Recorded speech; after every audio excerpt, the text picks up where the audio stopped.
Le pire, c'est que c'est vrai, c'est ce qui ressort. J'ai pas de repose-pied. Ah, ça y est, il a tout. Hop. Alors, Valentin. Allez, bis Dijon Gare. Je suis arrivé donc chez Ibis Dijon Clémenceau en novembre 2014. Donc oui, j'ai une évolution assez rapide dans le groupe. Début 2017, j'ai obtenu une place de premier de réception à l'Ibis Dijon Gare. Un an plus tard, en début 2018, je suis monté chef de réception. Et ensuite, depuis fin 2020, je suis directeur adjoint de l'hôtel. Une belle évolution en un petit peu moins de 7 ans du coup. Alors oui, c'est ce que j'ai toujours voulu faire. J'ai fait des études donc, de restauration puis d'hôtellerie.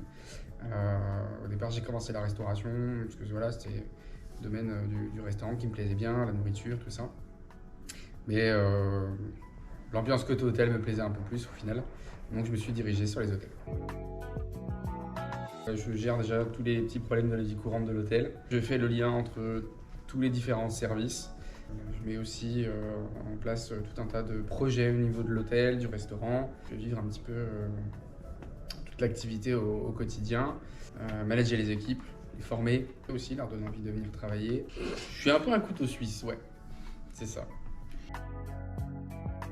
Investi. Investi, oui, pas quelqu'un de volontaire. Pas rester les dupés dans le même sabot, il faut essayer de mettre des choses en place, de créer des nouveautés, c'est ça qui est plaisant. C'est surtout accompagner les gens, les faire progresser aussi, comme moi j'ai pu progresser. Leur faire aimer le métier surtout, c'est ça qui est important. Toujours être disponible. Moi j'ai toujours aimé d'avoir des managers, des responsables qui étaient là avec moi, qui pouvaient m'accompagner. Donc c'est le minimum de faire la même chose pour les personnes qui sont derrière moi, quoi. Et puis s'ils sont pas là, je suis tout seul, donc pas de secret.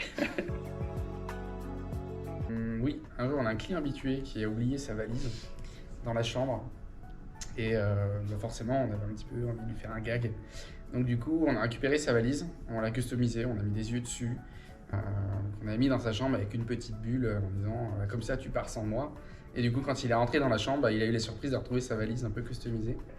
Et forcément, ça a fait rigoler un peu tout le monde, quoi.